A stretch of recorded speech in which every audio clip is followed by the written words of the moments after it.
I hold true to my promise of honoring Rin's request, even if it's against my own will.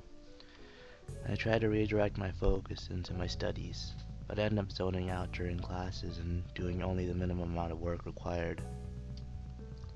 Still, I start looking into my post-high school options a bit more seriously. I pore over university brochures and various career paths. I'm good at studying, so I want to go to a university. I'm pretty sure I could get into a pretty decent one too. The only problem is deciding what subject would be the best.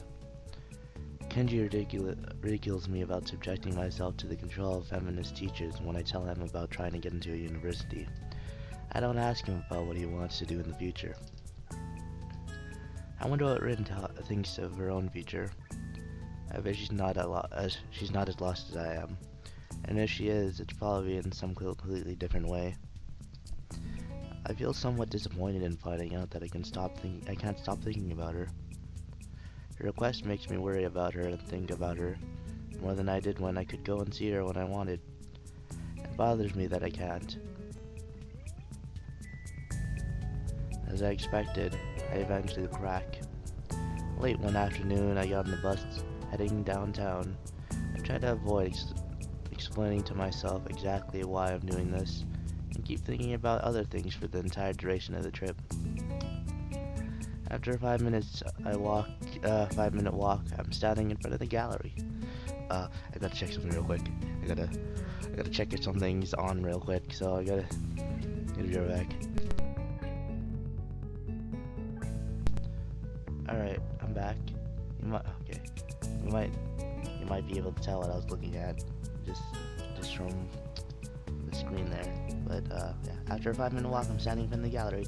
There we go.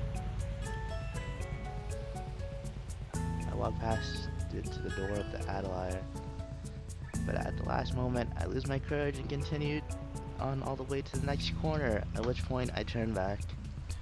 Will Rin hate me if I go and see her? I wonder what she's like and what she's like when she's angry. I've never seen her angry. The worst thing would be if I actually ruined something by going to see her, like she seemed to imply would happen. There's no way that can be true, can there? It's just one of her quirks. I walk back down the street and end up passing the atelier door for the second time. Only this time, as we continue all the way to the gallery, its owner is standing just outside the door watching me. I thought that was you. What are you doing? I really don't want to explain the circumstance between Rin and I, so I get flushed and end up mumbling something unclear. I, I, um, I. She takes stock of me and then sighs deeply with it, looking wryly amused somehow. I hope she didn't misunderstand. Would you like to come in? Your teacher's visiting. We were discussing Rin's exhibition. Ah, thanks for the invitation, but I really should... Don't be shy now, come on, in. I follow side inside, finding that our art teacher indeed is there. Namai is standing at the big desk, contemplating what looks like an invitation card. Look what the cat dragged in. Nikai, hello there, my boy. He doesn't seem to be at all fazed by my appearance. How do you like the invitations? I glanced at them quickly. They're kind of fancy with one of Rin's paintings printed on the front cover in shiny gold writing. They look fine to me. They're magnificent. I absolutely love the design and the boss gold lettering, fabulous. Ah, yeah, you. Good print work too. You have to tell me where to get all these done. What does Rin think? I haven't asked. She said she'd be fine with my decision anyway. Namai laughs boisterously, still turning the gold letter cards in his hand. That's my girl. She wants to focus on the essentials only. Good for her. Yeah, Her work in progress too. Her work is progressing too. She seems to have found new inspiration. I think she needs some sort of weird... She's been sort of weird lately, like she's been wrestling with something with herself. Probably. and makes her confused. She said she had a hard time painting the last time I saw her. It's probably because she's been smoking. She's been smoking a little. She's been doing a little of the puffing and puff. It seems to be resolved now, however. She practically lives up there now, right? Simon makes a simple gesture with an hand as if sweeping my question aside. Sure. Oh, wow. Don't you think that's weird? Maybe it is. Still, I think she understands how big an opportunity this is and is going for it full throttle. Is it really that big? Amaya sets the card down and brushes some imaginary dust off his jacket. Well, how should I put it? There are times in everyone's lives where something really big washes over you and changes you forever. This could just be that moment for Tezuka. I see. Yeah, I think I've had something like that happen to me. I'm referring to the incident that brought me to Maku. Neither of the two adults comment on that, however. It might well be that everyone has, or will. At any rate, surrendering oneself to art is a big decision and a thorny path, too. Quite thorny indeed. Yeah. Tezuka has almost everything one needs, but whether she has the will to pull through, that's a different question. I should know that best. I tried going down this path too, but turned away in the end. I don't understand what he's trying to say. Ah, the save. Save. Yes. Let's keep going. Is that why you're being so supportive of Rin? Or why did you turn away from being an artist? Um, I guess it's sort of a given why you'd do that. Also, why he'd become a teacher. And, you know, art teacher. That's sort of what he's implying already, I'm guessing. Actually, both of these answers could be exactly the same. Is this why why you're being so supportive of Rin? Then he could be like, no, and then he tells us why he stopped being an artist, and just to make sure Rin doesn't go down that path, of why he stopped being an artist.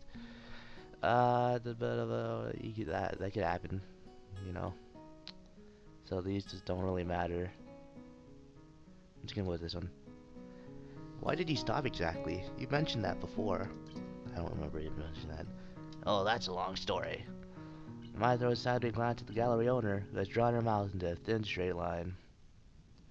I've had life-changing experiences like that, even though I didn't realize it until later. Did I tell you that Sai and I know each other from a long time?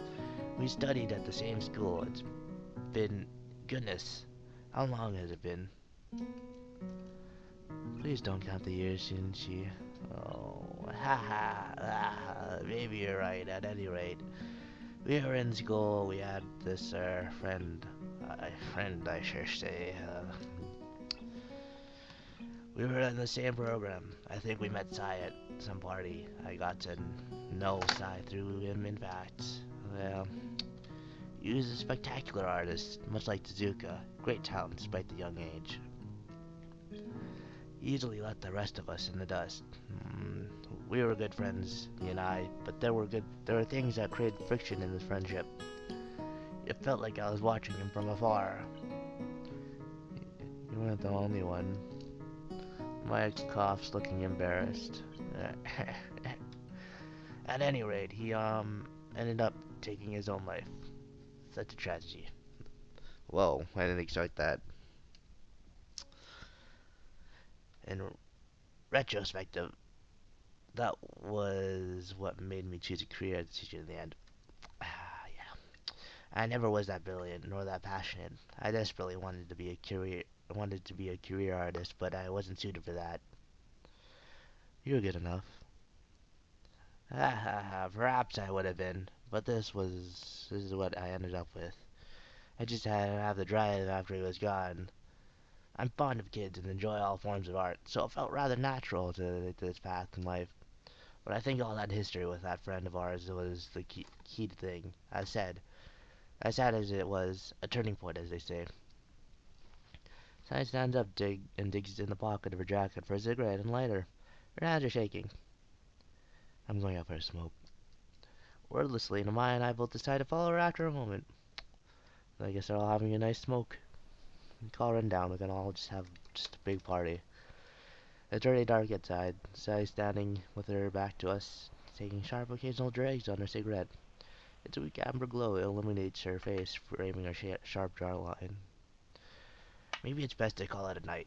I can give you a lift to school if you want, Nakai. You're not going anywhere, Shinji. I need a drink. We're gonna go to that place at the corner. Wanna come, Sal? We could just have a good little time drinking. The teacher looks at the old lady and then shrugs at me apologetically. It's no problem. I'll just catch the bus later. I'm headed upstairs to see Rin. See if Rin will come to school with me anyway. I think she's been staying overnight here too often lately. Sai locks the front door of the gallery and links arms with the old art teacher. I feel strange looking at them. I wonder what it feels like to have friends who have been with you for decades. For most of your life, I can't imagine it. The two of them start making their way down the streets towards the bar of the corner, so I quickly head upstairs to Adelaide's door, ready to get what I originally came here for. I climb upstairs and enter carefully. The room is dark because of the quickly falling night, but now I can see Rin, or rather her silhouette, sitting on the floor. So she got her inspiration back like Sai said, and moved from the easel to the painting on the floor. Before I managed 5 steps, I stopped frozen in my tracks. Alright. The ironic realization that human cognitive ability is commendable echoes through my mind. For mere movement of her shadow, it took me a fraction of a second to realize something is awry. I process of what I'm seeing, formulate the answer, and blush all the way to the tips of my ears. Rin is sitting on the floor with her legs under her. She moves in rhythmically, motions back and forth, slowly grinding herself against herself. Her breathing is so heavy, it's almost visible in the dim light. It's the heavy painting of one who doesn't have the option of breathing gracefully. Her hips, a mere shadow against the dim light shining on her from above, are swinging circularly over and over again. She hasn't noticed me, so engrossed she is in her activity. The deadlock solves itself before I get a chance to think what to do next. Something in the atmosphere of the room changes. A little thing not consciously noticeable, but it changes. Perhaps a timid current from the open door, or a minute charge in air pressure, the second of my breathing. Even though I notice I haven't taken a breath for many, many seconds, the aura of my presence, something catches Rin's senses. She stops reeling, freezes, and slowly turns to the door. I imagine not to see the horror on her face, like fawn's eyes staring at a hunter. I wonder if Rin can see my expression, but at least she doesn't have the strength or the spirit to look straight into my eyes. So she droops in her chin against her chest, letting her mess of her hair hide her face from me even further. You just couldn't let her be, Azal. I feel like I should either walk out or watch her, but I can't do either. Totally just stay away. Her words are defeated, painful, as if she was suffering. Rin doesn't have anything else than her shirt on. I can see that the last wisp of twilight against the pale skin of her thighs and the bottom. There's no way I can back off anymore. I lost that chance. So I do the next best thing. What is it, Asao? What is it that you're about to do? Asao, you better not be doing what I think you're doing. Quickly avert my gaze even though Rin doesn't see what I'm looking at. I'm sorry, I didn't think. It's not like that. Voice is raspy, shivering from the held back tears or something else. She's shaking, looking like she is physically in pain. It's not like that. I I had no idea what it really means to change, but I don't. Now you have no idea what I've got to do, what I have to do, and all the things that pass through. And I think I forget I forget I really don't. They just build up inside and grow and grow and grow until they flow out. Like it flow out of everything that has ever been wrong. I can't take it. I can't think of these things I want because there's only so many things I can think for. There's only so many things I can think for. 6, 7 doesn't matter. It's never enough. I have to let this out. I have to destroy it, forget it, like nothing else. Ren's mumbling her words into the air more than talking to me. It is the rambling, ranting, raving speech of a lunatic, even and steady in tone, but taking a form of a never-ending stream of words almost simultaneously spawning from between her lips. It feels like she forgot it's me who is present, or that someone actually is present. Maybe she vaguely recognizes what is real and what is not. Maybe in her mind I am a voice inside her head. I look down at Rin's sorry figure, cowering at the floor, with only the white shirt of her usual attire on. It's neither preserves her modesty that is gone nor her body warmth that she doesn't seem to care about.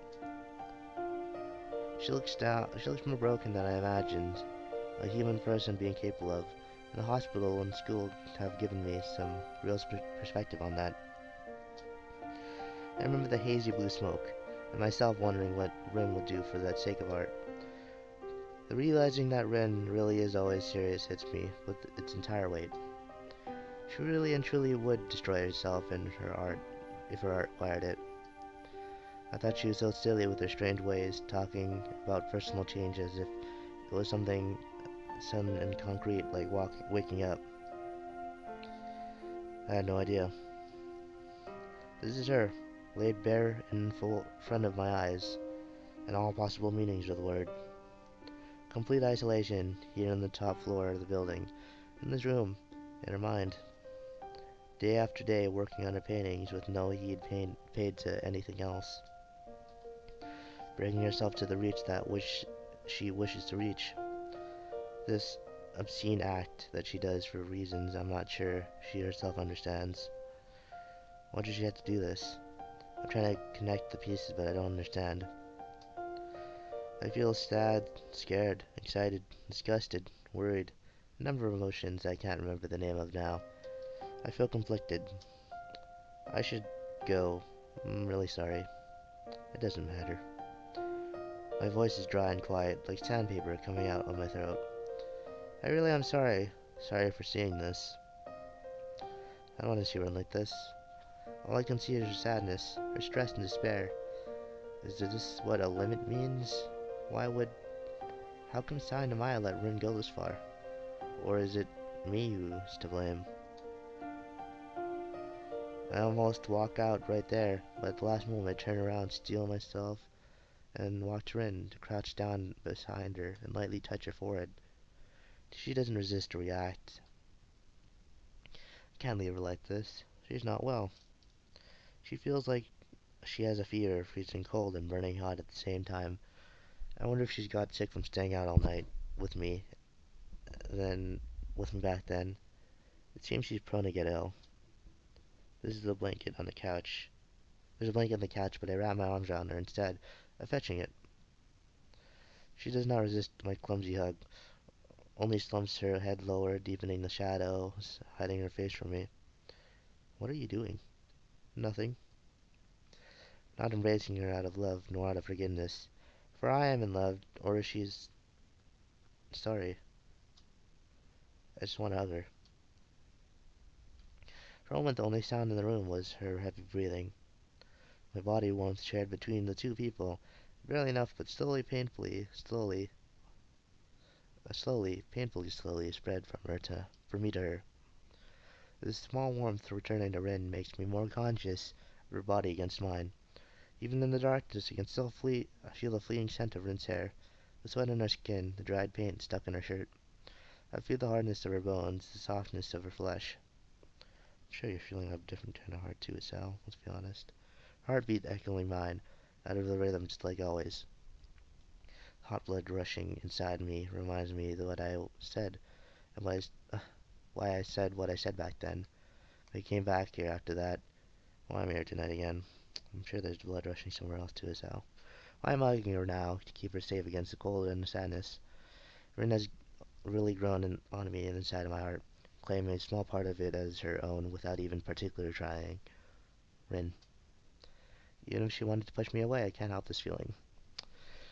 I could go out singing right now, but I'd rather not ruin this moment, even though I slightly did saying this.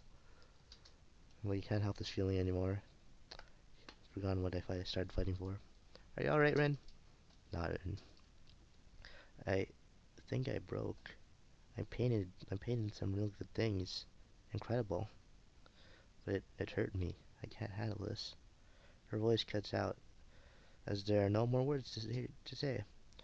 It's not an angry voice, nor a sad voice. It's a lifeless voice. I pet her head and shoulders, the physical equivalent of saying, "There, there." It's not like I could reassure her with the sweet nothings that people are supposed to say in the kind of situation. I'm not sure if she would ever listen or be reassured. She didn't react much to my embrace either, as if she didn't care. Maybe she doesn't. At least she doesn't care if she looks sad or not. There are no facades, no attempts to explain herself, no fox happening. Rin is honest. Sal. What is it? You're my friend, right? Right. Will you do me a favor? I can't fix this, but I'm not finished yet. Her dry voice is merely it's a mere whisper, but the strength her last is in its delivering her meaning much more clearly than her words. I can feel Rin's heart beating against my chest like a scared little bird. Oh boy. Her entire body is shivering from her fear, and from her despair. My brain is fast becoming overloaded with myriad of thoughts this encounter spawned, but I have to push them all aside. I snuggle my nose against her earlobe, which is soft and cold, and her hair, which smells good and tickles me. Sal, please. Can you stop the music, Sal? Alright, I'll do it. I'll help you paint. I whisper in her ear, reassuringly, trying to make her calm down. It works at least halfway as Rin closes her eyes and leans against me as if searching comfort for my own. But this is not something that friends should do. We can't be friends anymore? It's fine, don't worry about it, just relax. We'll get this painting done. We're up real quick. Even though I said that, I'm on the verge of breaking myself. This is a really complicated painting. If I wasn't so nervous, I'd laugh at my own nervousness. Yeah, I probably would too. Except I would actually laugh. She wants to be comforted, and I want to comfort her. But this painting is just too much. But in this way, I moved my hand lower, touching the naked skin of the mantle, uh, caressing the painting with my hand. The muscles contract timidly, evading my touch, but soon they find their trust in me and relax. But the wood doesn't relax. I'm not talking about the wood as allies. I'm talking about the what's holding up the whatever. Oh, oh, yeah, oh, some delicious. Mmm.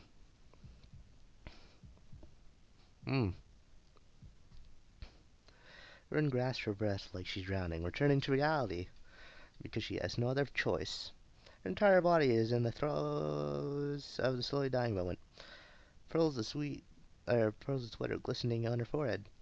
I'm feeling my own heat inside of me, but now the spur of the moment is gone, and I don't know what to say to Rin, who's panting hot and ecstatic in my arms. Her shirt, wet with sweat, is glued to her back, revealing hints of her shoulder blade and waistline. Well, she feels limp, weak, and exhausted. That was quite the painting. I reach out to the blanket and wrap it around her and me. Why are you going under the blanket? Rin doesn't resist. She is drained of all her strength. That was quite the painting. What will happen now? I don't know. Nothing, I suppose. You look tired. You must have been painting that for a week. I'm tired. Feels strange, like I lost something. I mean, something else than my marital purity. Don't say something like that. Neither of those things. I don't want to lose you. What does that mean? I'm not going anywhere. I heard that you are all the time. In that moment, I felt that it was not only Rin who lost something of hers. I felt like I was losing a part of myself, or maybe all of me. But if you were to ask what it was that I lost, I couldn't say because I had already forgotten it. I broke another promise by coming out with the honest feelings to Rin. That's two in one day. I just, I hate the distance between you and me. So every time it gets a little bit closer, I become afraid of losing it. That's weird. I guess so. Do you mind if I sleep a little? No? Guess you can. I guess you can't. I don't. You like watching, don't you? She closes her eyes and swallows with a loud gulp, trying to relax herself, fighting against the urge to paint. Yes, I do. Ren moves her body in my arms, searching for a comfortable position in her very uncomfortable position. She leans against me, closing her eyes, and lets one last long breath out before settling into a steady rhythm of sleep. With her last moment of awareness, she whispers something to me, but I can't hear it. Rin drifts deeper in sleep with a deep sigh, and then releases all any tension from her muscles. I try to shift around to place both of us more comfortably. It takes a while before I don't want to wake up, because I don't want to wake up Rin, even though she probably wouldn't. But eventually, I find a position I am somewhat comfortable in. I lean against the soft cushion of the couch and breathe in the cool air of the atelier. Rin's head rests against my chest, as if she was listening to my heartbeats. Echoes of her dream ripple as small twitches of her face, like a cat sleeping, the mouse on her dream. The full moon shining her pale light upon us from beyond the skylight reflects from the black blank canvas standing forgotten on the easel. Its witnesses glowing against the dark night of the atelier. Do do do do do do do do do.